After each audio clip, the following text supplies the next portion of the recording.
carbohidratos, identificamos grupos funcionales, hidroxilo, cetónico y aldehído. Función. En las funciones vitales de los carbohidratos está fuente de energía. Son estructurales porque también los vamos a encontrar en la membrana. Ahorita que veamos proteínas, vamos a reconocer que existen conjugaciones de proteínas con carbohidratos que se llaman glucoproteínas. ¿Sí? Energía, estructurales. ¿Qué más vimos de estos? Energía estructural de reserva también. También identificamos en estos sus categorías, que son monosacáridos, la unidad fundamental.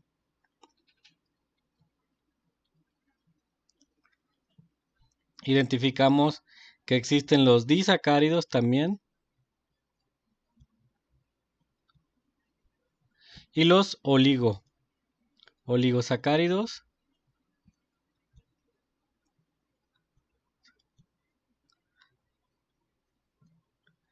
Y bueno, cuando estos se unen por enlace peptídico,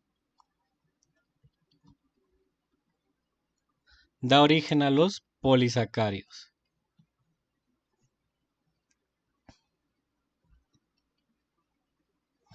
Bien, la forma en la que se produce la energía por medio del uso de los carbohidratos es la glucólisis. ¿Alguien me quiere decir algo?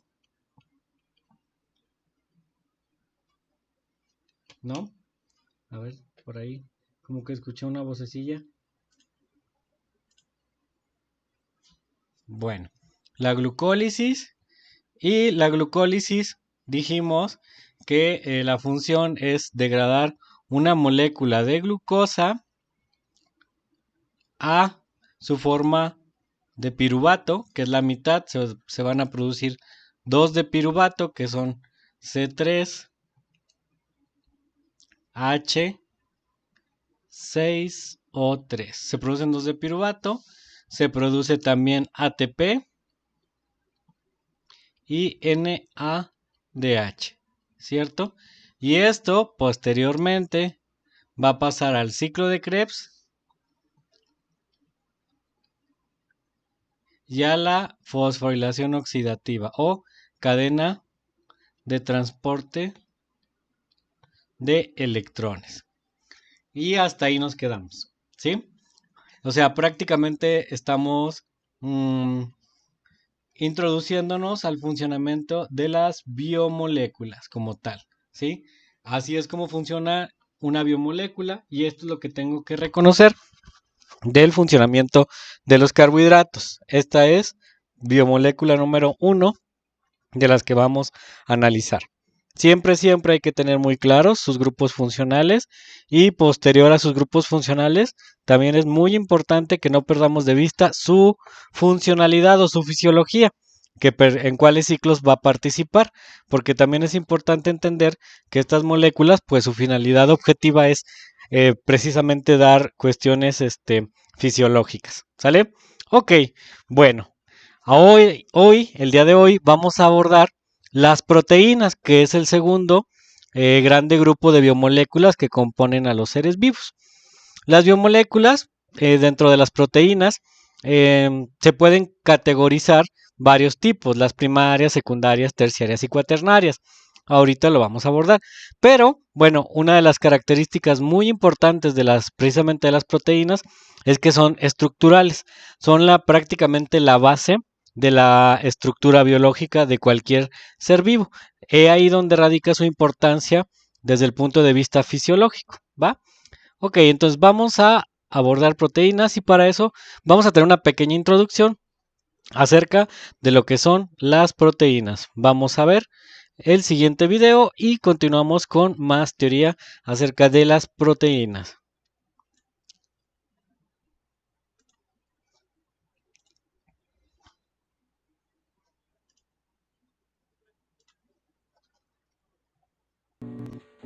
¿Qué es una proteína? Las proteínas juegan innumerables papeles en el mundo biológico.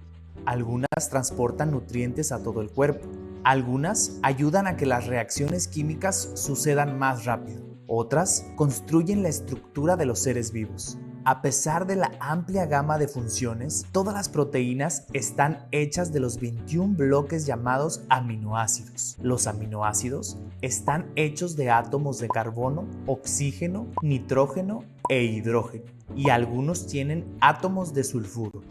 La selenocisteína es el único aminoácido común que contiene un átomo de selenio. Estos átomos forman un grupo de aminos, un grupo de carboxilo y una cadena lateral unida a un átomo de carbono central.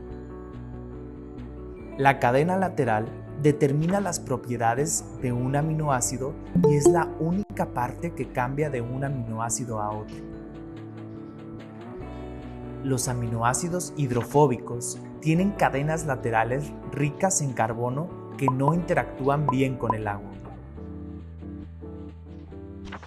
Los aminoácidos hidrófilos o polares interactúan bien con el agua. Los aminoácidos cargados interactúan con aminoácidos de cargas opuestas o con otras moléculas.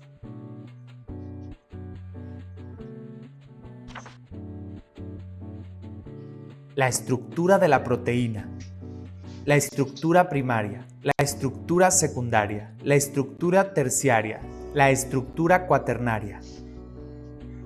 Estructura primaria. La estructura primaria de una proteína es la secuencia lineal de los aminoácidos tal y como están codificados en el ADN. Los aminoácidos en una proteína se mantienen juntos por los enlaces peptídicos que vinculan al grupo amino de un aminoácido a un grupo carboxilo de otro. Una molécula de agua es liberada cada vez que se forma un enlace. Las series vinculadas de átomos de carbono, nitrógeno y oxígeno son la estructura básica de la proteína.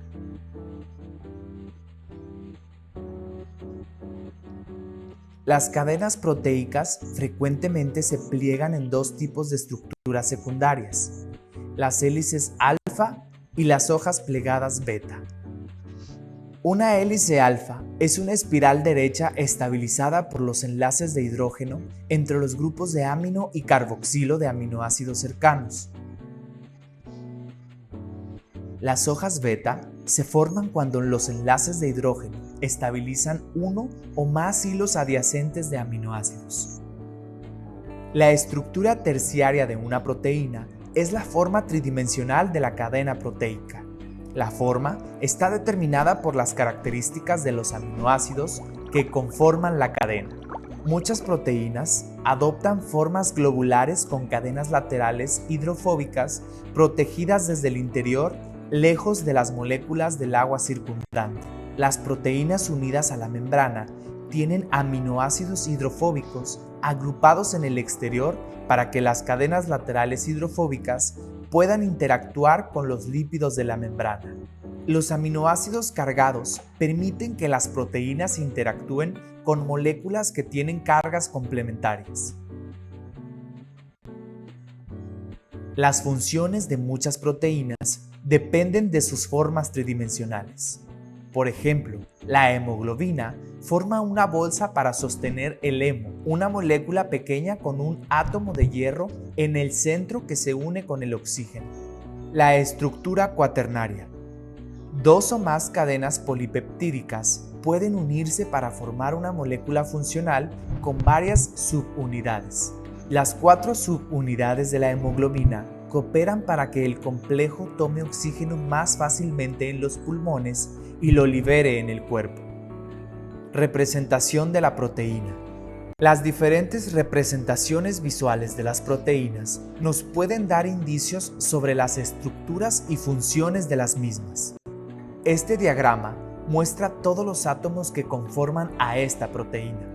Esta representación, llamada de listón o de diagrama animado, muestra la organización de la cadena de la proteína y enfatiza las hélices alfa. La representación de las superficies muestra las áreas en la proteína que están accesibles a las moléculas del agua. Tamaño de la proteína. La mayoría de las proteínas son más pequeñas que la longitud de onda de la luz. Por ejemplo, la molécula de la hemoglobina es de aproximadamente 6.5 nanómetros de tamaño. La hemoglobina se encuentra en altas concentraciones en los glóbulos rojos. Una célula de glóbulo rojo contiene cerca de 280 millones de moléculas de hemoglobina. Forma y función. Las proteínas de formas tridimensionales determinan su función. Defensa, anticuerpos. Los brazos flexibles de los anticuerpos nos protegen de enfermedades al reconocer y enlazarse con patógenos y apuntalarlos para que el sistema inmune los destruya. Comunicación. Comunicación insulina. La hormona de la insulina es una proteína pequeña y estable que fácilmente puede conservar su forma al viajar a través de la sangre para regular el nivel de glucosa en esta. Transportador de glucosa. Enzimas. Enzimas alfa-amilasa. La alfa-amilasa es una enzima que inicia la digestión de los almidones en nuestra saliva. Transportación. Transportación bomba de calcio. Retículo sarcoplásmico de la célula muscular. La bomba de calcio es ayudada por el magnesio e impulsada por ATPs para regresar los iones de calcio al retículo sarcoplásmico después de cada contracción muscular.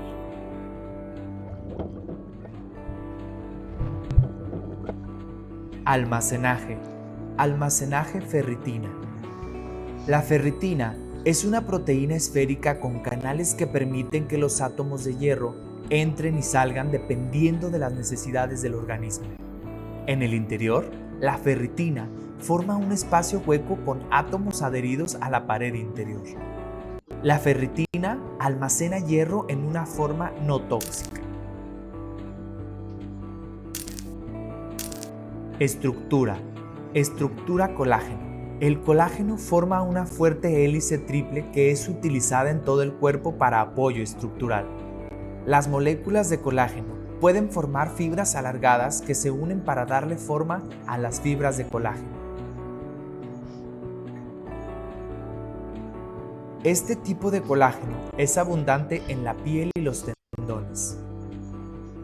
Puedes aprender más de las funciones y las estructuras tridimensionales de las proteínas y de otras máquinas moleculares en The RCSB Protein Data Bank. Muy bien, bueno, si quieren aprender más acerca de las proteínas, pueden entrar a esa página y les van a enseñar pues prácticamente la mayoría de las proteínas que se encuentran dentro de los organismos. ¿Sale? Bien, pues vamos a continuar. Bienvenidos a los que se incorporaron precisamente con este tema que son las proteínas. Las proteínas, tal cual, nosotros las acabamos de resumir en el video que analizamos, pues prácticamente hacen referencia precisamente a esta cuestión estructural. Son aquellas biomoléculas que permiten precisamente pues comprender cómo nosotros podemos estar conformados. Yo hago una analogía con la construcción y siempre digo que pues prácticamente las proteínas son los ladrillos que van a conformar las estructuras de los seres vivos. Es como los ladrillos de una casa, ¿sale? Y sus unidades fundamentales de las proteínas son los aminoácidos. Así como dijimos en carbohidratos que las estructuras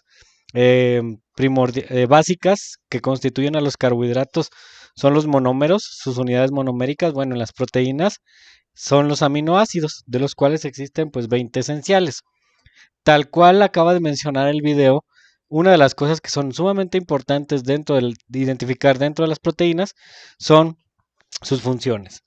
Acabamos de ver que son estructurales, se encuentran tanto en la membrana como en los constituyentes de los diferentes tejidos del cuerpo humano.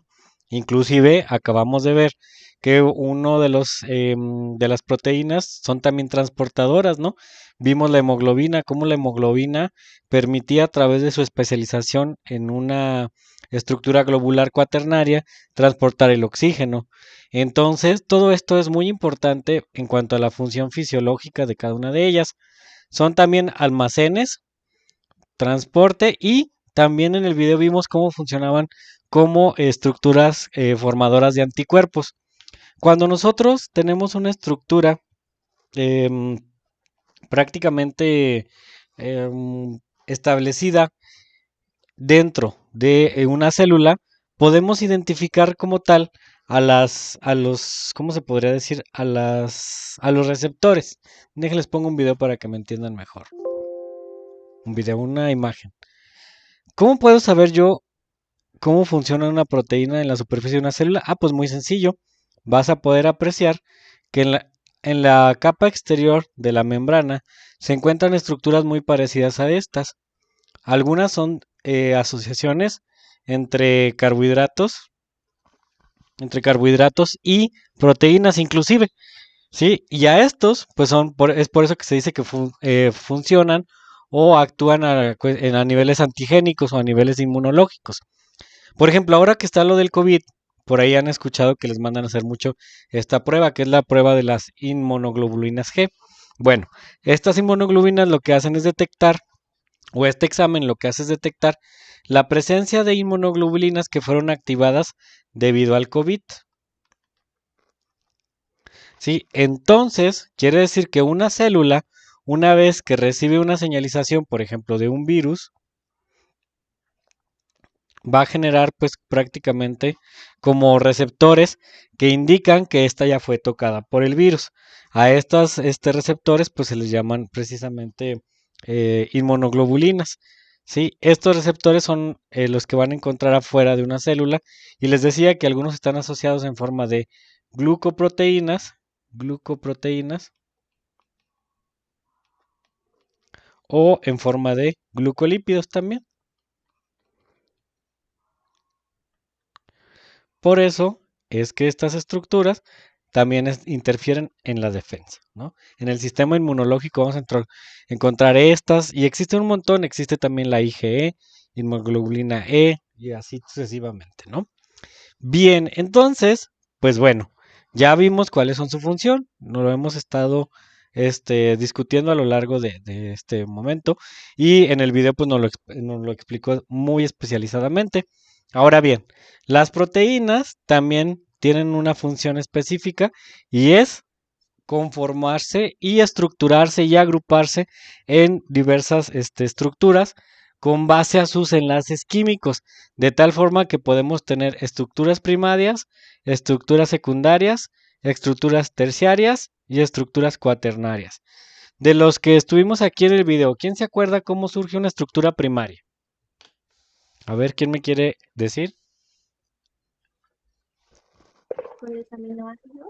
Ajá, exactamente, vale. La forma más sencilla es hacer cadenas de aminoácidos. Esa es la forma más sencilla para, pues prácticamente hablar de una proteína primaria, ¿no? Inclusive muchos nos las representan así en la literatura como un collar de perlas, por decirlo así, donde cada bolita representa un aminoácido, ¿no? Aminoácido 1, 2, 3, 4. Y luego, esta es la primaria, ¿no? Le vamos a poner 1. La secundaria, ¿cómo se forma? ¿Alguien sabe cómo son las proteínas secundarias? Sin miedo, chicos, vamos a participar todos. ¿Cómo serán? A ver, ¿quién quiere apoyar? Ana, ¿cómo son las proteínas secundarias?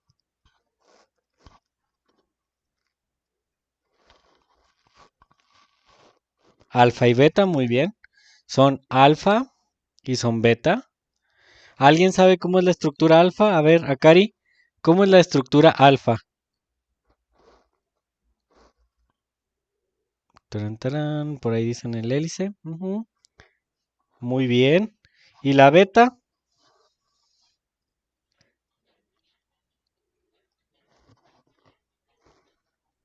Ahorita vamos a ver que son como plisadas. ¿Sale? Esas son las secundarias. Las terciarias. ¿Alguien por ahí recuerda cómo son las terciarias? Eran ya como una cosa enmarañada. Y las cuaternarias del video eran ya pues las globulares, ¿no? Que son muy complejas. ¿Sí? Ahorita vamos a ver un video donde se van a apreciar perfectamente. Bien, pues entonces quiere decir que puedo tener estructuras de proteínas de 4 tipos. Y siempre, pues como decimos aquí, las vamos a encontrar formadas de aminoácidos. Esta es la mejor representación de una proteína primaria. Ahora bien, vamos a observarlas específicamente. Ahí está la primaria, tal como dijo su compañera, son lineales. Luego la secundaria, tal como dijo su compañera, están en forma de hélice alfa y plisadas. ¿Alguien recuerda por qué se ponen así? ¿Cuál es la consecuencia química que hace que tengan esta estructura? A ver por ahí, José, ¿te acuerdas? Oma, ¿te acuerdas? Akari, Reina. ¿Alguien se acuerda por qué, de acuerdo a lo que describía el video, estas toman esta forma de hélice o plisadas? Tiene un sentido. Vean esta. Por ejemplo, vean la estructura. Este es un aminoácido. ¿Qué características tienen los aminoácidos? Tienen muchos hidrógenos. Entonces, al tener muchos hidrógenos, hace que haya interacciones consecutivas entre los grupos amino, ¿sí? Entonces, estos tipos de enlaces en forma de hélice o en forma plisado se debe primordialmente a los puentes de hidrógeno. Esa es la causa por la cual las proteínas toman esta forma. Y luego, entre estas empiezan a reaccionar igual entre los grupos amino y los hidrógenos y se empiezan a hacer estas estructuras, ¿sí? Enmarañadas entre la hoja plisada y la proteína de forma alfa. Se empiezan a relacionar entre ellas y se forma lo que es la terciaria. Y luego varias cadenas lineales amontonadas de pues prácticamente de una proteína primaria, se empiezan a juntar por enlaces y se forman las cuaternarias. Estos son los 4 estadios en los que podemos encontrar, o las 4 formas en las que podemos encontrar a nuestras proteínas. Y Maestra, siempre, dígame. entonces, ¿cuál es la diferencia entre el puente de hidrógeno y los enlaces peptídicos? Esa es una muy buena pregunta, que es a lo que voy ahora. La diferencia entre los puentes de hidrógeno es, déjenme ver si puedo encontrar una estructura que nos represente una proteína como tal. Es que en el video que vimos venía, pero no me acuerdo exactamente. Voy a poner mi pizarrón mejor, es más fácil. Enlaces entre puentes de hidrógeno y enlaces entre enlaces peptídicos. Los enlaces entre puentes de hidrógeno de un aminoácido, ¿cómo lo pondré? Déjenme buscar una imagen de aminoácido para podérselos explicar súper bien. Cadenas de aminoácidos, cadenas de aminoácidos. Imágenes.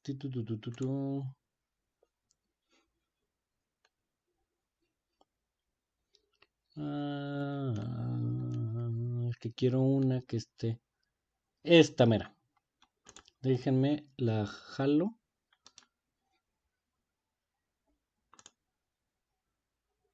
Dame un minutito.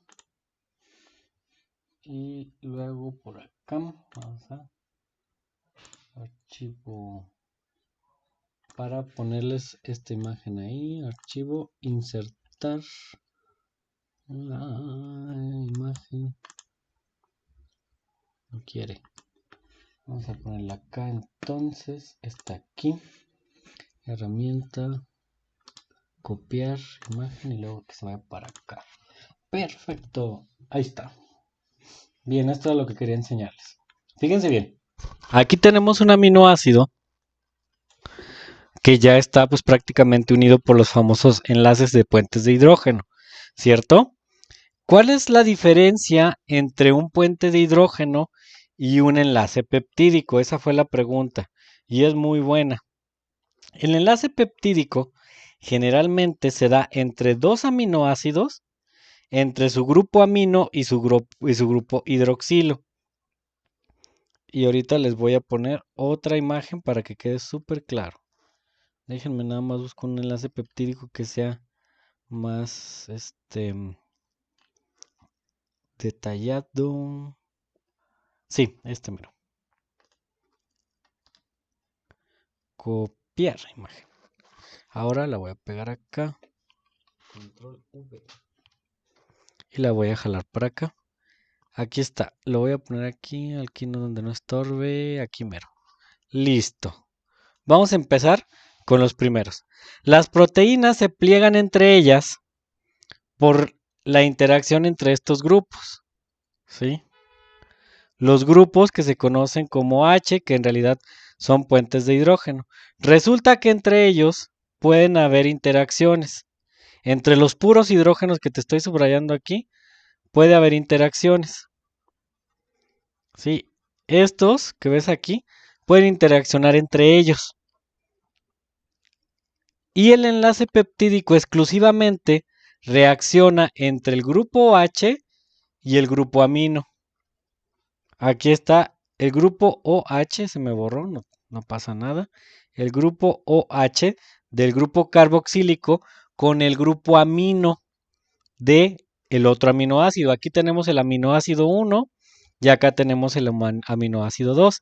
Estas interacciones en las que el grupo carboxílico reacciona con el grupo amino se conoce como enlace peptídico y da origen a un aminoácido. Cuando son dos, se llama dipéptido. Cuando son tres, tripéptido. Y así te puedes ir hasta alcanzar pues, las estructuras de proteínas grandísimas que conocemos.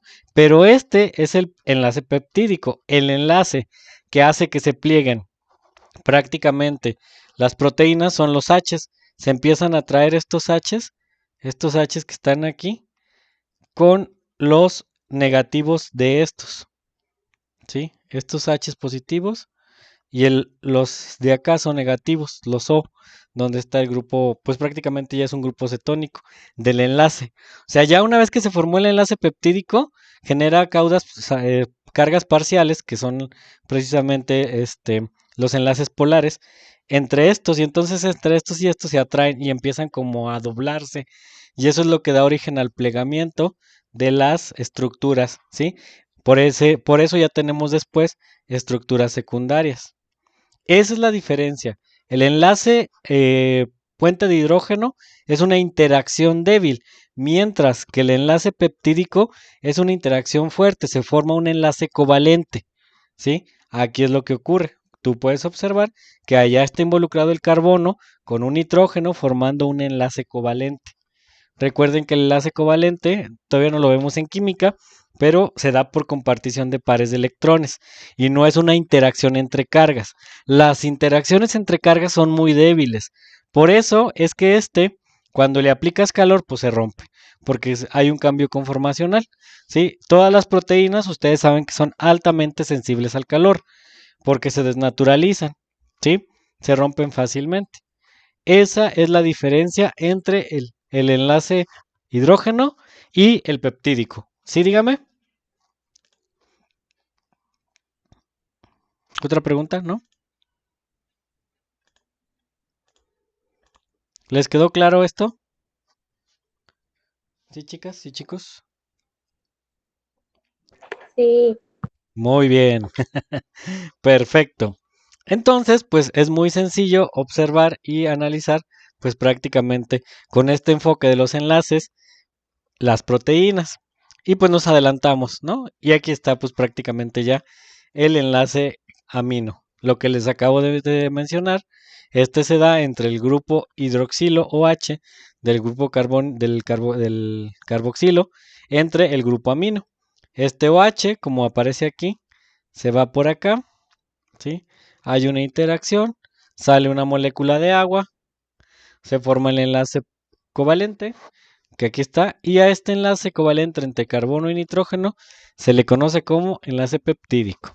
Esa es la forma en la que nosotros vamos a hacer pues prácticamente a los aminoácidos, ¿sí? Esa es la forma en la que se van a unir, ¿sí? Y les decía, bueno, que hay muchos aminoácidos, tal como decía ahí el video, inclusive hay uno que tiene selenio, ¿sí? No sé si lo recordarán. son uno de los más comunes. Y bueno, también existen otros que tienen pues nombres ya más comunes que ustedes seguramente los han visto o los han estudiado en sus clases de prepa, que son la glicina, la alanina, la valina, la leucina, la isoleucina. Inclusive cuando se ve lo de ADN, ustedes recordarán que a cada determinada lectura de un codón se produce un tipo de aminoácido, ¿no? Que, por ejemplo, GGG, GGT, AGA, ¿no? Y te da un aminoácido diferente, ¿no? Ahí están. Estos son los más comunes: alanina, valina, leucina, isoleucina, metionina, fenilanalina, triptófano. Y vean cómo todos tienen lo que les mencioné, el grupo carboxílico que reacciona con el grupo amino. Carboxílico que reacciona con el grupo amino. O sea, prácticamente aquí todos se podrían unir sin ningún problema, ¿no? O sea, nosotros podríamos unir de este con carboxilo amino, así tal cual.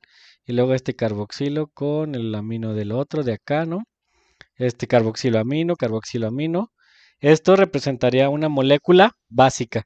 Esta sería, por ejemplo, una estructura primaria, ¿sí? Tal cual. Y aquí, vean, este H queda cerca de este O. ¿Se acuerdan que les dije que había puentes de hidrógeno? Bueno, pues aquí está.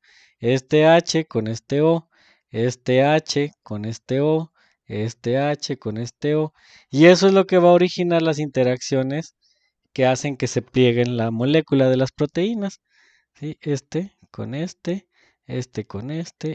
y así sucesivamente. Sí, cuando ya hay muchas estructuras primarias, pueden interaccionar entre ellas, da la secundaria, siguen interaccionando, da la terciaria, hasta hacer las globulares, que son las cuaternarias. Sí, esa es la razón por la que ocurre esto. ¿Sí? Perfecto. ¿Qué debo reconocer en las proteínas? Lo que les acabo de mencionar. ¿Cuál es su función? Bueno, estructural. ¿Cuál es su función? Fuente de energía. ¿Cuál es su función? Son señalizadoras. Recuerden que son señalizadoras por lo que les mencioné al principio, que muchas de ellas forman lo que son los antígenos receptores de una célula, ¿no? Que les dije que la vamos a encontrar por acá en forma de receptores antigénicos, ¿sí? De hecho, cuando veamos más adelante, por ejemplo, la hemoglobina, tiene por ahí los antígenos A, los antígenos B, y luego el antígeno ARH, que es, bueno, este es que no me acuerdo cómo se llama, Rhesus, el antígeno Rhesus, ¿sí? Y esos son los que determinan si somos A, B o AB positivo. Los O se supone que no tienen antígenos, ¿sí? Eso es lo que hace que nuestro tipo de sangre sea diferente, una proteína en la superficie del eritrocito. Eso es muy interesante porque pues es lo que ocasiona que nosotros tengamos tipos de sangre diferentes y que no podamos recibirla. Porque, por ejemplo, el hecho de que tenga un antígeno genera anticuerpos, ¿sí? Si tú tienes un antígeno de algo, genera anticuerpos y esos anticuerpos pueden atacar a lo contrario, ¿sí? Por eso es que los grupos sanguíneos no pueden ser pues fácilmente transfundidos cuando son diferentes. Estructura química, ya reconocimos el grupo amino y el grupo carboxílico, ¿sí? Primarias, ya dijimos por qué, secundarias, terciarias y cuaternarias, unidas por enlace peptídico, y su importancia radica en el catabolismo y anabolismo proteico. Eso no se los expliqué, ahorita se los explico. ¿Qué quiere decir esto de catabolismo proteico? Bueno, resulta que así como los carbohidratos tienen un ciclo para ser aprovechados, también las proteínas. Las proteínas que nosotros obtenemos de origen animal tienen una función. Entran a los procesos digestivos. Lo voy a poner por ahí tal cual. Déjenme suelto el micrófono para escribir. Aquí está.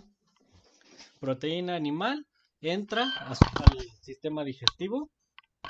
¿Y qué es lo que ocurre? Bueno, una proteína se degrada a diferentes aminoácidos. Bien, aquí entró en digestión. Vamos a poner aquí digest. Ahí está. Se degradó a aminoácidos. A este proceso, ¿sí? Se le conoce como catabolismo. El proceso catabolismo. de destruir o degradar a su forma más sencilla, se le llama catabolismo. Ya una vez que los aminoácidos fueron degradados, ustedes aquí van a tener 1, 2, 3, 4, muchos aminoácidos. Amino 1, amino 2, ¿sí? Amino 3, amino 4. Están sueltos y entonces entran a otro proceso que se llama anabolismo y es prácticamente la construcción de nuevas cosas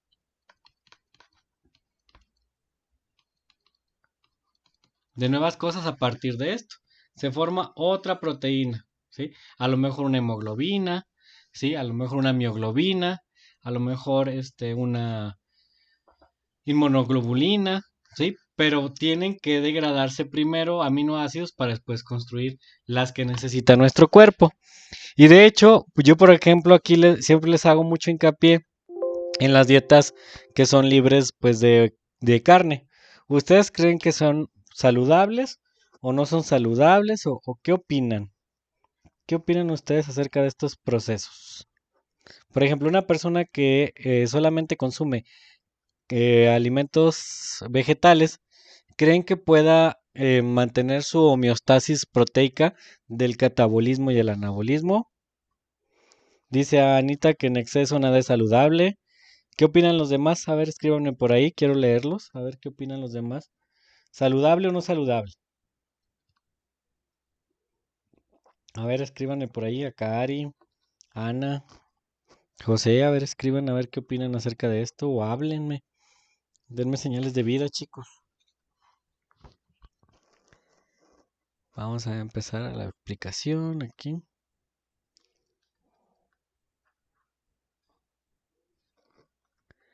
Proteína. Maestra, yo tengo otra duda. Ajá, ¿me decía? ¿Vale? ¿El anabolismo solo construye nuevas proteínas o puede construir otra cosa? Puede construir otra cosa también. El anabolismo en general, yo ahorita hablo de anabolismo proteico, pero también puede construir otras cosas. Ujú. De hecho, creo que también voy a tocar el tema de los fisicoculturistas para que quede más claro. Proteína animal, proteína vegetal.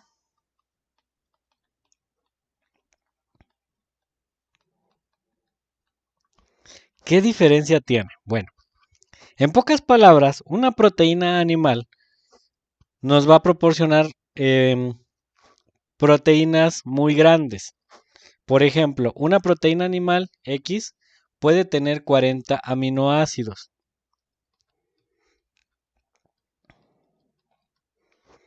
Y una proteína vegetal vamos a suponer que tiene 10 aminoácidos.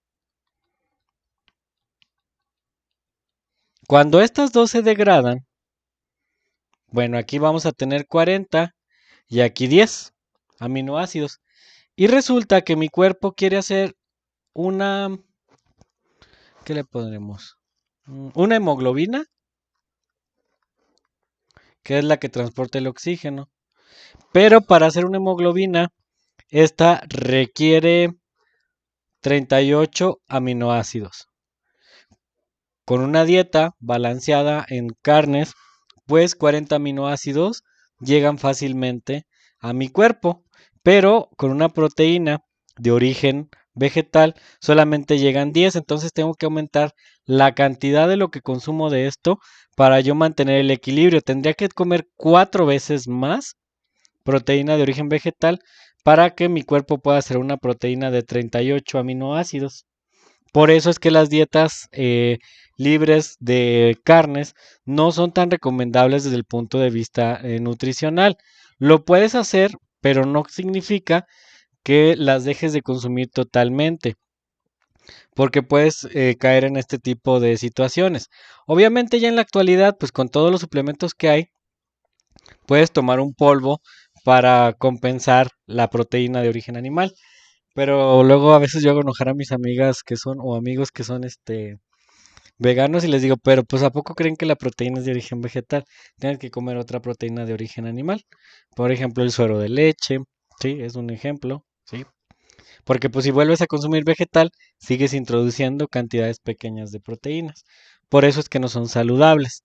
Ahora bien, Regresando a esto, si tú no consumes una dieta adecuada, no solamente se encargan también de producir proteínas, como me preguntaba ahorita Vale, también se encargan de producir hormonas. Entonces, si no tienes una cantidad adecuada de proteínas para ensamblar hormonas, pues entonces también hay una descompensación. Creo que no me acuerdo si les he platicado a ustedes, pero hace un año, más o menos, un año y medio, cuando empezó todo esto del COVID, había una chava que es influencer, no es que no me acuerdo cómo se llama, a lo mejor si ubican el caso. En esa situación, resulta que ella dejó de consumir eh, alimentos de origen animal y además daba dietas ella y decía que todos dejaran de comer. Y al poco tiempo la descubrieron que comía pescado porque se descompensó, ya que debido a que dejó de comer proteínas, sus estrógenos y progesterona fueron alterados. Entonces, pues tenía problemas hormonales y es por eso que la tuvo que volver a ingerir. Entonces, es muy complicado dejar de consumir esto. Además, ¿qué otra cosa tiene la carne? Lípidos y vitaminas que son sumamente importantes para el buen funcionamiento de los seres vivos.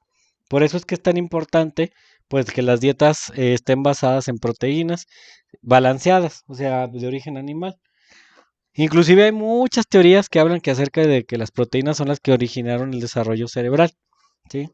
Todas estas cosas. También el otro día leí una, pero no sé qué tan cierta sea, que por ejemplo los asiáticos, cuando estaban en esta situación, asiáticos, de la alimentación, ellos casi no tenían proteína de origen animal. Si se fijan, casi todos los alimentos de origen asiático, generalmente que el tofu y todas estas cosas son como alternativas. Entonces tenían un desarrollo lento, desarrollo sobre todo de estatura,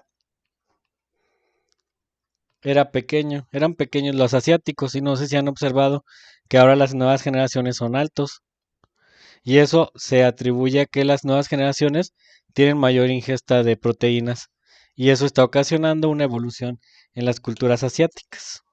Está muy interesante. Por ahí luego lo checan si no me creen. Pero analícenlo. De hecho, no sé si aquí hay alguien de los que les gusta seguir las corrientes asiáticas.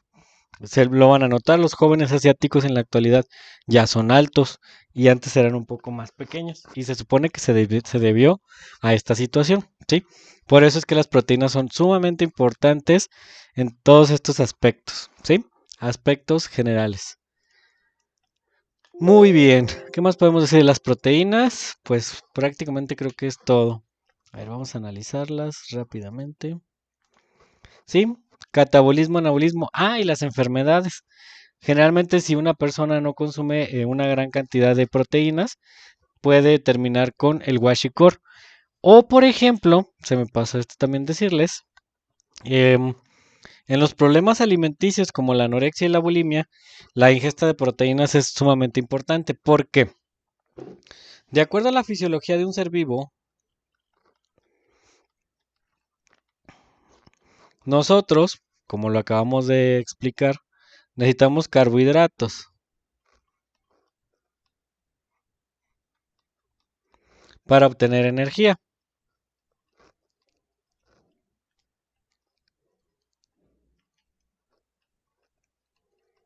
Si tú no consumes carbohidratos, el cuerpo busca una forma de obtener energía. Y la segunda forma es las grasas. Si tú sigues sin comer grasas, la tercera forma son las proteínas. Pero si una persona que está en anorexia o bulimia no consume ni este, pues entonces las proteínas ¿de dónde los toma? De los órganos. Y entonces específicamente riñón, músculo, corazón. Por eso algunas personas que tienen este tipo de problemas, una vez que salen pues, de la cuestión de los trastornos alimenticios, pueden tener patologías de riñón, de corazón, ya no pueden llevar una vida normal debido a que dañaron sus estructuras, consecuencia de la falta de ingesta de elementos energéticos nutritivos en su dieta. ¿Sí? Se deteriora el cuerpo exactamente, Ana. Queda la parte final. De hecho, se supone que una persona aproximadamente, si dejara de comer 14 días, al día 14 aproximadamente, esto es un teórico, los riñones, los músculos del corazón, toda su estructura proteica se va a degradar y entonces puede ser que termine muerto por un infarto al corazón, por un problema renal. Sí, es bastante complicado. De hecho, una de las enfermedades más conocidas por falta de ingesta de proteínas, que no generalmente aquí en México no se presenta, pero sí en los países como africanos y donde hay pues problemas de distribución de alimento, una que se llama que el Kwashiorkor, no sé si lo ubiquen. El Kwashiorkor es una enfermedad en la que pues prácticamente los individuos se ven como de esta forma. Déjenles paso para allá la imagen. Sí, los niños sobre todo parece que están gorditos, pero en realidad tienen una superinflamación, sí, y hay una deformación. La consecuencia de esto es precisamente porque pues la grasa del hígado se empieza a degradar y empieza a haber una inflamación de las vías, sobre todo digestivas. Y recuerden que en todos lados hay proteínas, empiezan a degradar las proteínas del estómago, del hígado, de la médula también, y empiezan los problemas de anemia, hay desgaste de los músculos, se empieza a perder la pigmentación de la piel, ¿por qué creen? Pues acuérdense que por ahí están las proteínas encargadas de esto, ¿no? La melanina y todas ellas. Entonces, es un problema bastante fuerte de salud pública. Sí, por eso es importante mantener, pues, en un estado de nutrición a los seres vivos, ¿no? Desafortunadamente en estos países las imágenes pues son bastante desgarradoras, ¿no? Y hay otro que es el marasmo también, que está relacionado precisamente a esta enfermedad, ¿sí? Que es la deficiencia pues prácticamente adecuada de proteínas y ya están en la fase de desgaste. Y bueno, son las principales enfermedades por este tipo, les digo. La anorexia, la anemia y todas estas pueden llevarte a un grado pues de desgaste como esto, ¿no? Muy bien. ¿Alguna pregunta respecto a proteínas, chicas? ¿Ninguna? Muy bien. Vamos entonces a avanzar a nuestra tercera biomolécula, que son los lípidos, ¿sí? Los lípidos también son sumamente importantes en los procesos de los seres vivos, sobre todo porque así como los carbohidratos, las proteínas y ahora los lípidos, pues siempre van a desempeñar papeles sumamente importantes en la función fisiológica. Y yo se los acabo de mencionar. Por ejemplo, una persona que tenga una deficiencia de carbohidrato en su dieta, pues afortunadamente los lípidos van a llegar pues prácticamente como quien dice, como una respuesta de emergencia. Pero si se pasa de los lípidos directamente ya a las proteínas, ya hay problemas de salud. O sea, no hay tanto problema, por ejemplo, si empiezas a degradar lípidos y vuelves a recuperar tu homeostasis. Pero, por ejemplo, si no la recuperas, pues ahí sí vas a empezar a tener problemas de salud porque las que siguen son las proteínas. ¿Alguien ha escuchado hablar de la dieta cetogénica? Es una dieta que es muy famosa ahorita. Casi todo el mundo la queremos hacer para adelgazar. No sé si por ahí la ubiquen. ¿Alguien lo ubica la dieta cetogénica o ha escuchado hablar de ella? A ver, dijera un youtuber, comenten en los comentarios. ¿Alguien sabe en qué consiste la dieta ceto?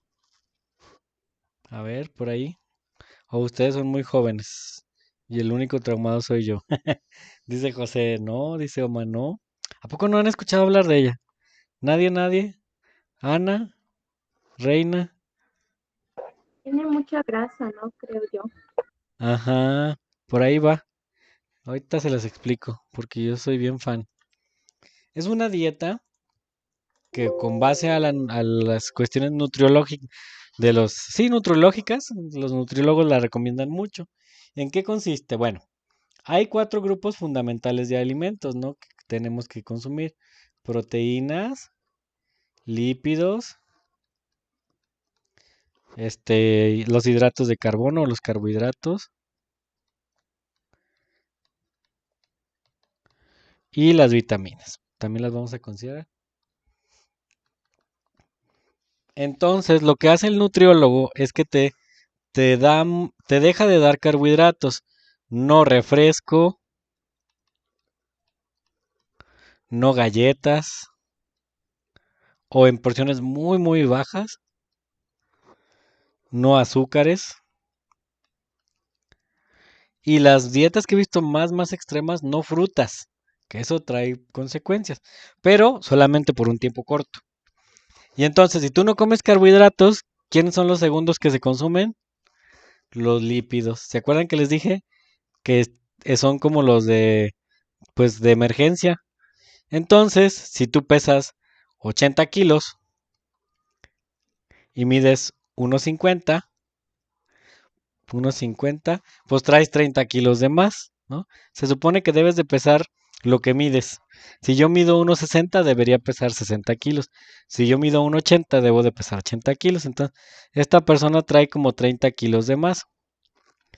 Al hacer esto de la dieta ceto, que es quitar todos los carbohidratos, como el cuerpo no encuentra de dónde digerir, ¿qué es lo que creen que hace? Ah, pues se va a los lípidos. Y entonces empiezan a bajar muy rápido de peso, pero hay que compensarla hasta cierto punto. Una vez que llegas al peso ideal, ojo, porque puedes seguir las proteínas. Entonces también para evitar la descompensación proteica, te dan una dieta rica en carnes. Y así garantizas que bajes de peso sin que vayas a tener una descompensación proteica. Esa es la dieta ceto. La hacen muchos famosos. Por ahí luego la googlean para que vean que la hace que la Maribel Guardia, que la hace que todos los que se dedican al mundo de la farándula, ¿no? Y otras personas la han recomendado. Y esa es la forma en la que funciona. Pero pues la base es degradar los lípidos. También este fundamento que les estoy explicando viene de las enfermedades como la diabetes. En la diabetes, ustedes recordarán de sus clases anteriores que el azúcar se aumenta, pero se aumenta porque no entra a la célula, ¿sí? Ahí les va.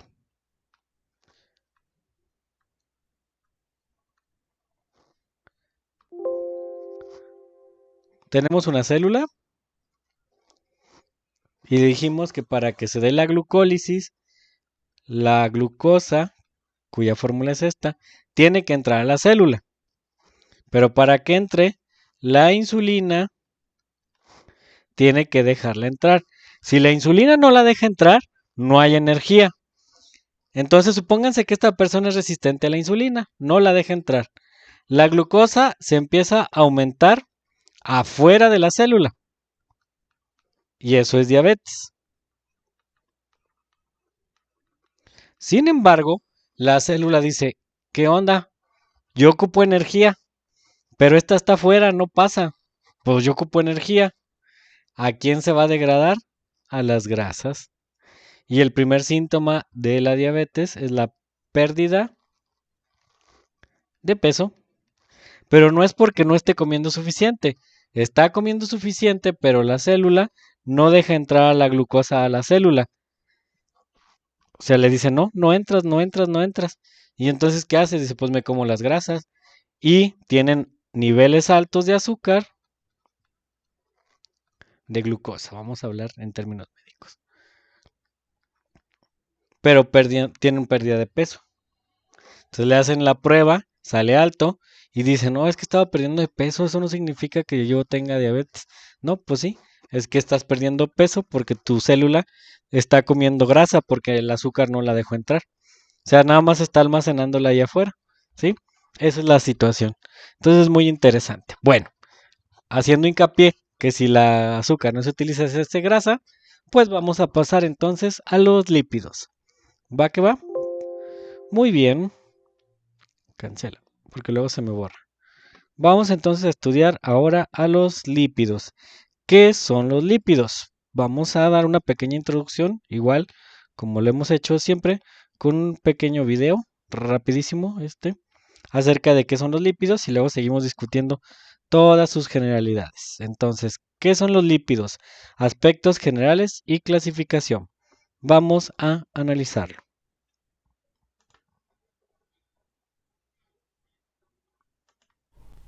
En este video vamos a revisar a los lípidos y comenzamos con algunas de sus características generales. Los lípidos son conocidos comúnmente como grasas o aceites. Estos compuestos van a estar formados principalmente por carbono, hidrógeno y oxígeno. Recuerda que el oxígeno se encuentra en menos cantidad, ya que este produce la oxidación de los lípidos. Los lípidos aportan 9 kilocalorías por cada gramo. Por eso es que los lípidos son la principal reserva de energía, es decir, es energía de almacén, ya que aportan más del doble de la energía que aportan los carbohidratos. Los lípidos se clasifican en dos grandes grupos. Los podemos clasificar en saponificables e insaponificables. Los lípidos saponificables son aquellos que contienen ácidos grasos, por lo tanto, son susceptibles a la reacción de saponificación. En la reacción de saponificación, los lípidos reaccionan con una base fuerte como sosa cáustica para formar jabón y glicerina, mientras que los lípidos insaponificables son aquellos que no contienen ácidos grasos, por lo tanto no son susceptibles a la reacción de saponificación, es decir, podemos hacer jabón de los lípidos saponificables, pero no podemos hacer jabón de los lípidos insaponificables. Vamos a enfocarnos en los lípidos saponificables. Como ya lo indicamos, los lípidos saponificables son aquellos que tienen ácidos grasos y que por lo tanto podemos hacer jabón a partir de estos, es decir, son susceptibles a la reacción de saponificación. Un ejemplo de lípido saponificable corresponde a los acilglicéridos. Estos van a estar formados por una cadena de glicerol y ácidos grasos. Cuando los acilglicéridos tienen un ácido graso, recibe el nombre de monoglicérido. Cuando estos tienen dos ácidos grasos, reciben el nombre de diglicéridos. Y o bien, cuando estos tienen tres ácidos grasos, van a recibir el nombre de triglicéridos. Estos son lípidos saponificables. Te puedes dar cuenta en la estructura que tienen la cadena de glicerol y además los ácidos grasos. Otro ejemplo de lípidos saponificables corresponden a los fosfolípidos. Los fosfolípidos son lípidos muy importantes, ya que estos van a formar parte de la membrana plasmática en todas las células. Estos van a estar formados por dos cadenas de ácidos grasos unidos a un glicerol que contiene un grupo fosfato en su carbono. Te puedes dar cuenta en el esquema que se tienen las dos patitas, así se les conoce, que corresponden a los ácidos grasos. También se puede observar la cadena de glicerol y al grupo fosfato, es decir, los fosfolípidos van a tener una cabecita polar porque presenta carga y van a tener patitas no polares. Por otro lado, vamos a revisar a los lípidos insaponificables. Estos, como ya lo indicamos, son aquellos que no tienen ácidos grasos, por lo tanto no vamos a poder hacer jabón a partir de ellos, es decir, no son susceptibles a la reacción de saponificación. Los lípidos insaponificables se clasifican en terpenos y esteroides. Comenzamos con los terpenos. Los terpenos también reciben el nombre de isoprenoides, ya que estos derivan de moléculas de isopreno. Este tipo de lípidos tiene grandes cualidades aromáticas y se oxidan rápidamente, y se encuentran presentes en hojas, semillas, flores, maderas y algunas algas. El limoneno es un clásico ejemplo de terpenos. Seguramente te ha pasado que cuando exprimes un limón con tus manos, se quedan restos de un aceite en tus dedos. Otros ejemplos de terpenos también se tiene el mentol que se encuentra en la hierbabuena, el felandreno que se encuentra en el eucalipto o bien el geraniol que se encuentra en las rosas. Por último, vamos a revisar a los esteroides. Este tipo de compuestos son moléculas derivadas del esterano, que tiene una estructura de 6 anillos hexagonales y un anillo pentagonal. El ejemplo más común para los esteroides es el colesterol, aunque también se tienen a los ácidos biliares, las hormonas sexuales y por ejemplo la vitamina D. Muy bien, bueno, estos son prácticamente... Muy bien, chicos, pues prácticamente esos son los ácidos, los lípidos que están compuestos de ácidos grasos. Solamente los saponificables, tal como acaba de mencionar el video, ¿no? Bien, entonces continuamos con esto de los lípidos, pero antes les voy a dar un pequeño descanso, son las 5:13, regresamos 5:23 para que respiren, tomen agua, vayan al baño y no se me vayan a dormir, ¿va?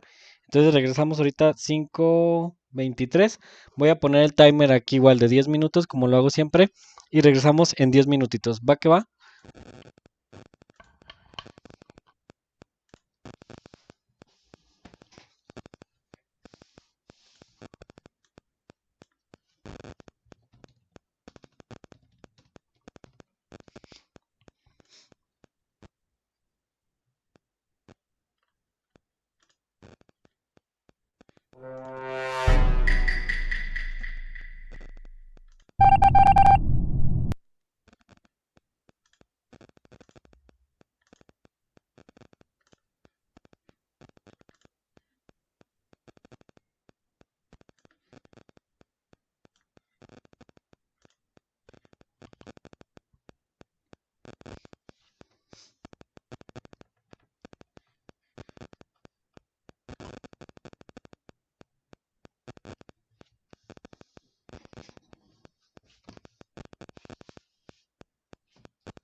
Muy bien, chicos, bueno, ya de regreso para terminar la última parte de nuestro curso del día de hoy de biología con estas cuestiones de los lípidos. Bueno, estuvimos platicando ahorita al inicio de la apertura del tema, precisamente que los lípidos se caracterizan por ser estos compuestos que nosotros conocemos con el nombre común de grasas.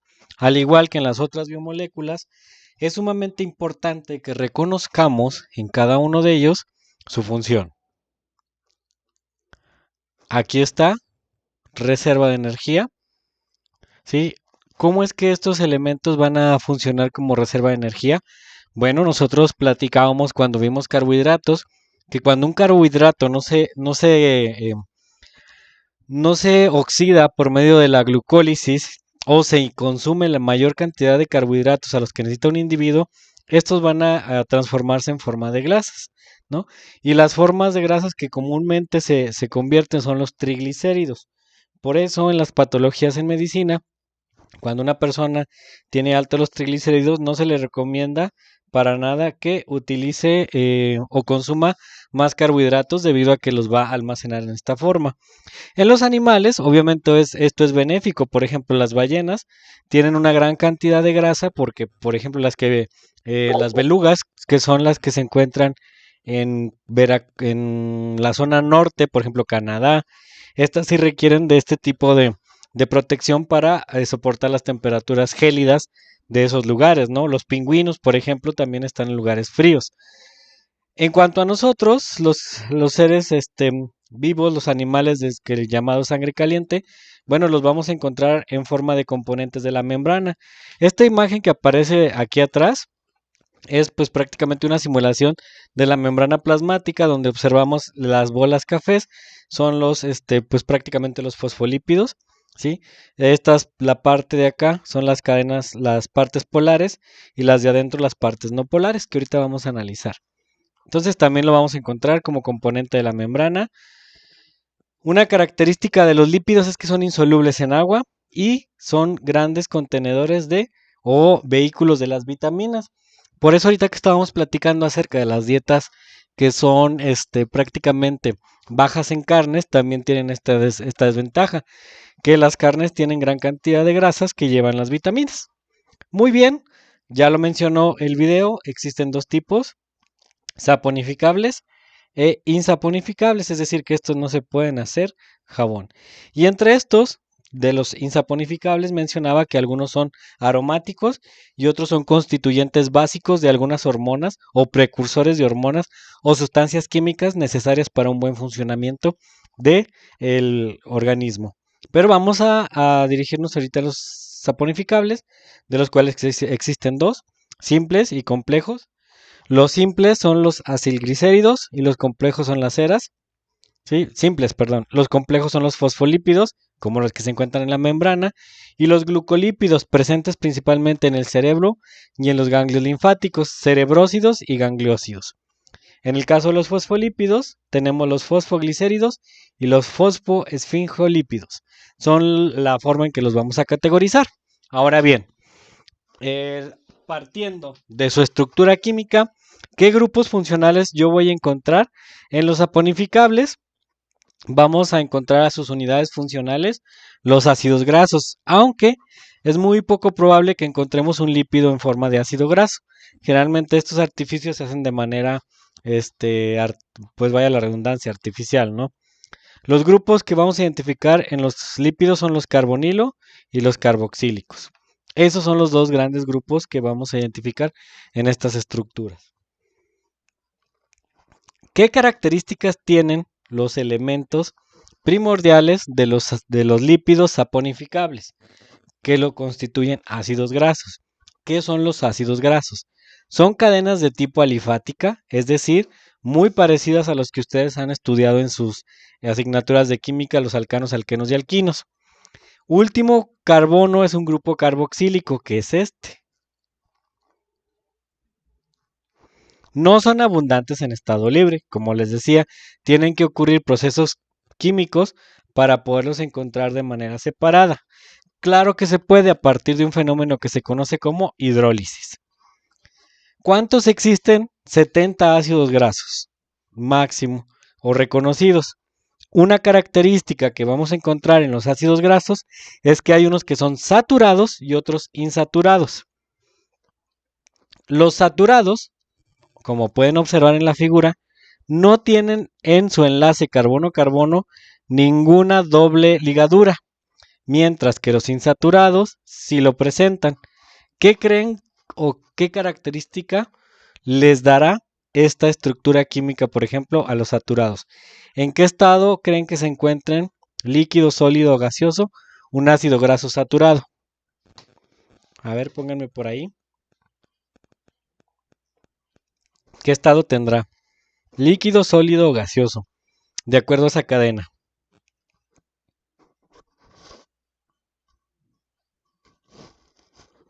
A ver, piénsenle. Inclusive en las galletas y en las papitas dice, no contiene grasas saturadas. No sé si lo han observado por ahí. Ahora con esto de la información nutrimental. Todos los productos que consumimos dicen, no contiene grasas saturadas. ¿Qué querrá decir? Charan, charan. A ver. ¿Qué opinan? ¿Qué será que no tiene grasa saturada? Porque hasta nos lo anuncian mucho en los anuncios de comida. ¿Qué será? A ver, por ahí, ¿quién quiere opinar? Los aceites. Ajá, por ahí va. Cuando un alimento te dice que no contiene grasas saturadas, quiere decir que no contiene mantecas como tal, porque las grasas saturadas están en forma de manteca. Estos enlaces carbono, carbono, carbono, carbono hacen que el ácido graso sea sólido, mientras que el estado insaturado favorece que sean aceites.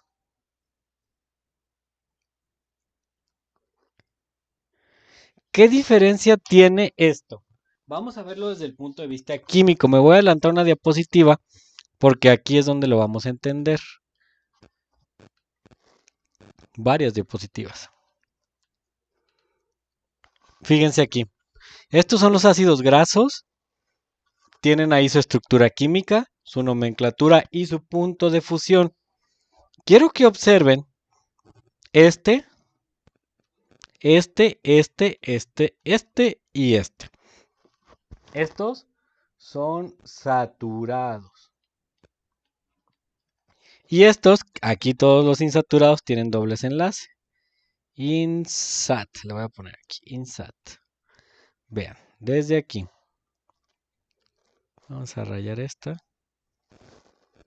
Observen la cantidad de calor que requieren. Mejor quito esa. A partir de aquí para arriba y de aquí para abajo.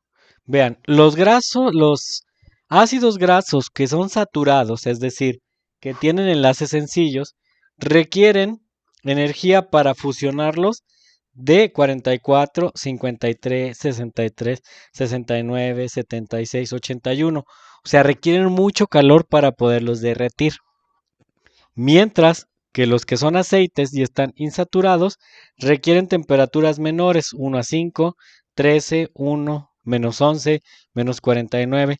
Quiere decir que si yo en mi cuerpo introduzco grasas insaturadas, el proceso de oxidación y de eliminación es más rápido. ¿Cuál es la temperatura del cuerpo humano? Ahora con esto del COVID, hasta 27, ¿no? Grados centígrados. Entonces, estas grasas, literalmente con el puro calor humano, pueden ser degradadas, ¿no? Literalmente, por decirlo así. Mientras que estas, si yo ando a 27, pues estas no. Requieren hasta 81, ¿no? Algunas requieren hasta el punto de ebullición del agua para poderlas eliminar. Por eso es que en las etiquetas nutrimentales les dicen, este producto no contiene ácidos grasos saturados, ¿sí? Pues hace referencia a eso, que en sus productos no contienen ácidos que son difíciles de oxidar, que sin embargo tienen insaturados, que son muy fáciles de eliminar, ¿no?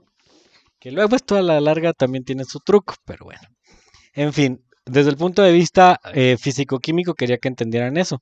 Entonces las grasas, las que se consideran de mayor facilidad para eliminarse, pues son las grasas animales. Ahora bien, fíjense qué curioso. A nosotros nos dicen, no, pues consume grasas de origen, ¿cómo podría ser? Vegetal. Por ejemplo, el aceite de cacahuate, que es muy saludable. El aceite de coco. Y en realidad, pues no, porque no dejan de ser saturados, ¿sí? Entonces hay que tener mucho cuidado con este tipo de información. Ahora sí me voy a regresar. Ahí. Entonces ya entendimos perfectamente la condición química que prevalece de acuerdo a la saturación o a la insaturación. Muy bien, vamos a continuar. Tal como lo comentaba hace unos momentos la descripción del video, pues los ácidos grasos los vamos a tener en glicéridos y los vamos a tener en forma de, dependiendo del ácido graso que tenga cada una de estas estructuras. Por ejemplo, este es un monoglicérido, quiere decir que solamente tiene un ácido graso. Este es un diglicérido, entonces va a tener 2 ácidos grasos. Y este, un triglicérido, va a tener 3 ácidos grasos. Esa es la forma en la que vamos a categorizar a los ácidos grasos como tal. Y este es el más común, y que inclusive es de interés médico, ¿no? El famoso triglicérido. Vean cuántas estructuras de ácidos grasos tiene. 1, 2, 3. Y hay unos que son todavía más enormes, hay hasta de 35 y demás, ¿no? Por ejemplo, las ceras, vean, aquí tiene hasta 28 carbonos. Quiere decir que si lo pusiéramos aquí, tendría 28 hacia abajo, ¿sí? Si tuviéramos un poquito más, por ejemplo, tiene 32, quiere decir que tiene 32 hacia abajo, ¿sí? Esa es la forma en la que nosotros podríamos apreciar. Entre más ácidos grasos tenga, mayor va a ser el tamaño de la grasa. Muy bien. Otro ejemplo, las ceras también son ácidos grasos. Y es una de las cosas que me importa mucho, los esteroides. Los esteroides son ácidos grasos que gracias a ellos pueden permitir o son precursores de la formación de hormonas. Sobre todo ese anillo es el anillo del colesterol. Tal como lo decía en el video, uno de estos son de los más importantes en los procesos fisiológicos de los seres vivos, ya que gracias a ellos se pueden formar las membranas, se pueden formar hormonas y una cosa que es destacable es que las bacterias no lo tienen, ¿sí? Ni las plantas. ¿Dónde voy a encontrar esto? Esteroides en los animales, ¿sí? En el hígado. Hay de 2 tipos de colesterol, LDL y HDL. El LDL es el colesterol que se conoce como negativo o malo, debido a que se pega en las paredes de las venas y puede taparlas dejando sin circulación y oxigenación algunas estructuras. Fosfolípidos. Los que constituyen a la membrana tienen siempre una cabeza hidrófila, es decir, le gusta el agua, y una cola hidrófoba, es decir, que no le gusta, pero tiene afinidad por las grasas. Entonces la membrana, cuando tiene agua por acá, si la cabeza hidrófila está de frente, le permite la entrada. Si no, lo que hace es que la membrana, como es flexible, da un giro para que pueda permitir la entrada de grasas. Entonces está con esa propiedad anfipática, así se le llama. A esta zona se le llama polar y a esta zona se le llama apolar. Y es una característica general de los fosfolípidos.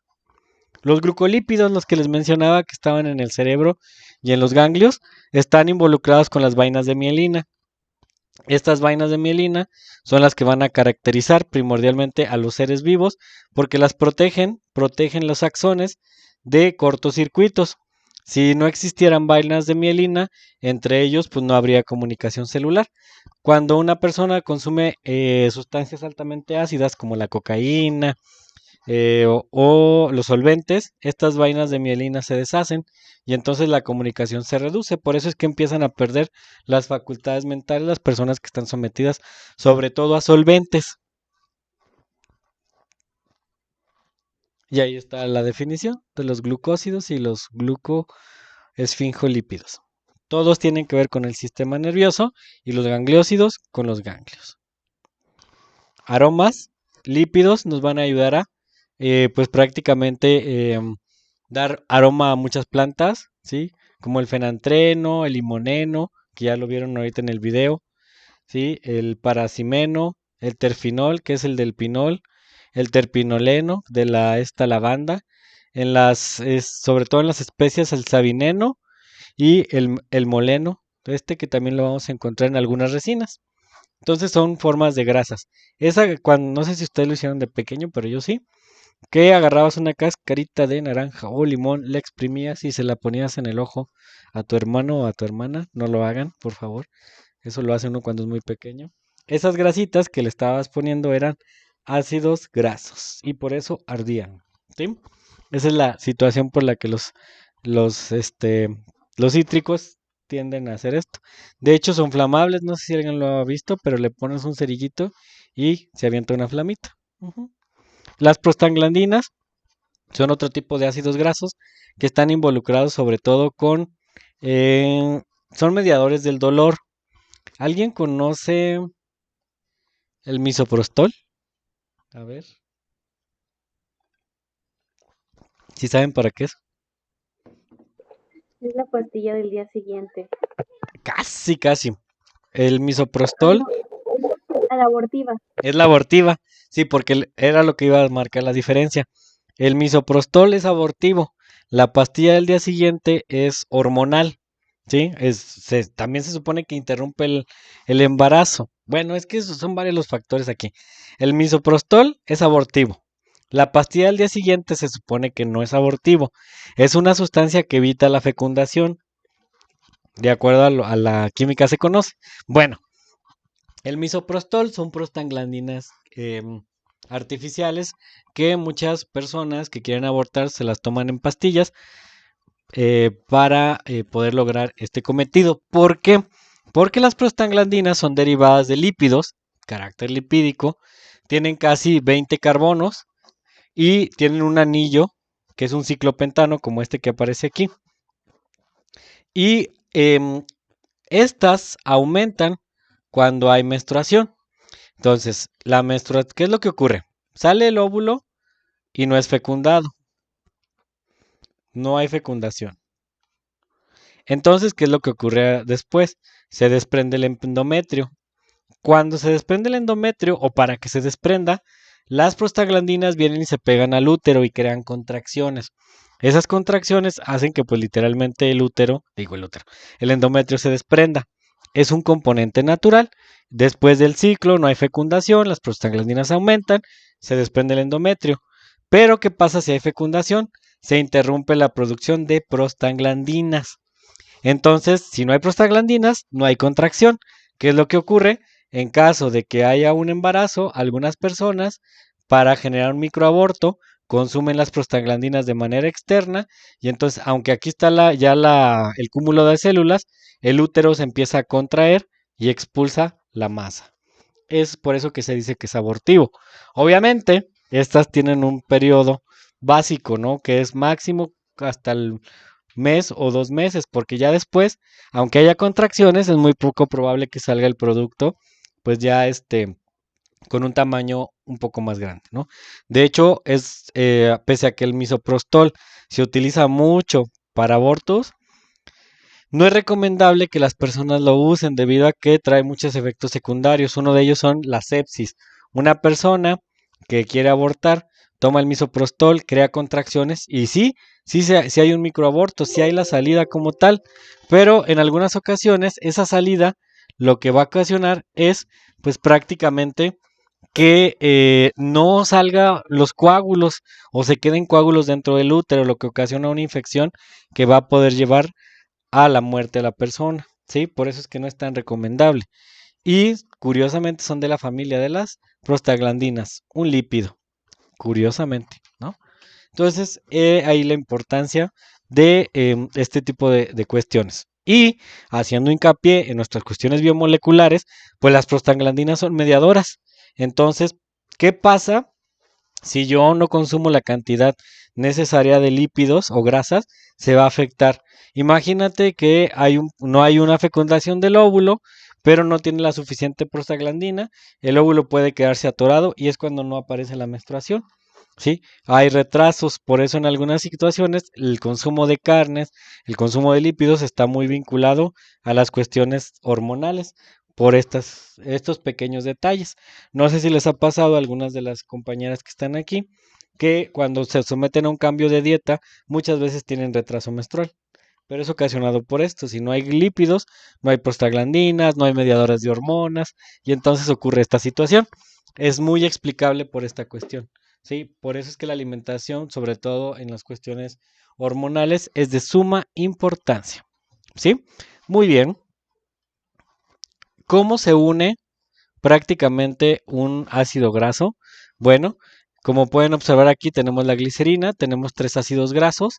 La glicerina se une con un ácido graso y da origen a los glicéridos o a los lípidos. Aquí tenemos 3 ácidos grasos con una glicerina, da origen a un triglicérido. A este enlace entre el grupo carboxílico con el grupo OH se le conoce como enlace éster. Imagínense que en lugar de glicerina fuera un carbohidrato, un ácido graso se va a unir con carbohidratos. ¿Se acuerdan que los carbohidratos, de hecho este podría ser un piruvato, digámoslo así, ¿no? Tiene 3 carbonos. Ácidos grasos se unen con las azúcares y forman lípidos, ¿sí? Recuerden que los carbohidratos tienen muchos grupos OH, ¿se acuerdan? Las hexosas, pentosas, todos estos. Entonces, en una dieta donde consumes ácidos grasos y tienes muchos carbohidratos, pues vas a dar origen a muchos lípidos. Por eso es que decimos que la dieta debe ser baja en carbohidratos, ¿sí? Y creo que esto ya lo habíamos visto, lo de la temperatura. Me adelanté, pero para que quedara claro. Y hasta aquí lípidos. ¿Qué debo reconocer en lípidos? Función, estructura, membrana, señalización y reserva. Química, grupos carboxílicos, ¿sí? Que se unen a grupos hidroxilos. Lo acabamos de ver. Grupos funcionales distintivos. Bueno, en el caso de los saponificables están los ácidos grasos. ¿Cómo se unen? Por enlace éster. ¿Qué importancia tiene? Almacén de grasa. ¿Qué pasa si hay un problema en la homeostasis? Se aumenta el nivel de triglicéridos y el nivel de colesterol, que estos afectan a la larga al sistema circulatorio, ¿sí? Eso es lo más importante respecto a los lípidos. ¿Dudas? ¿Ninguna? Bien.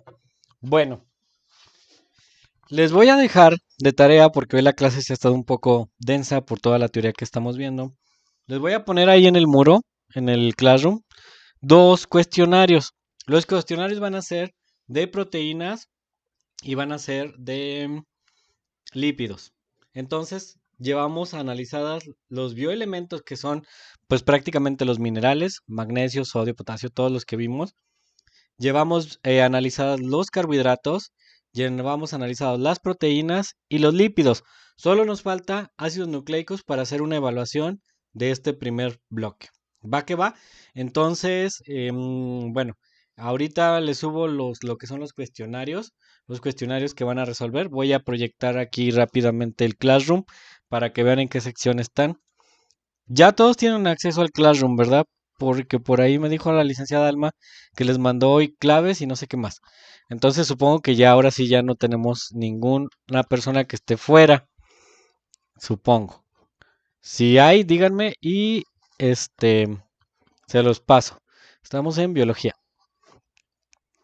Trabajo en clase. Bien. Igual por aquí al rato les voy a subir material respecto a lo que hemos estado viendo, carbohidratos, lípidos, proteínas. Por aquí también ya hay podcasts de carbohidratos. Por ahí les voy a subir unos de proteínas y lípidos para que los escuchen. Actividades ahorita no hay programadas, más adelante les van a aparecer por ahí algunas.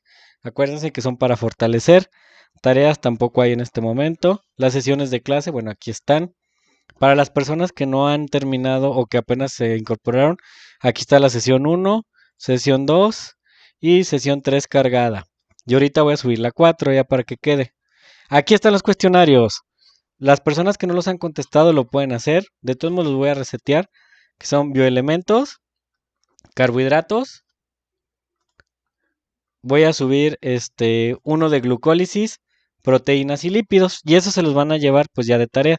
Van a ser 6, ¿sale? Y bueno, por acá abajo luego les pondré simuladores que haremos aquí en clase, pero ahorita hay que concentrarnos en biomoléculas, porque es lo que nos importa para acreditar pues prácticamente este primer bloque. ¿Va que va?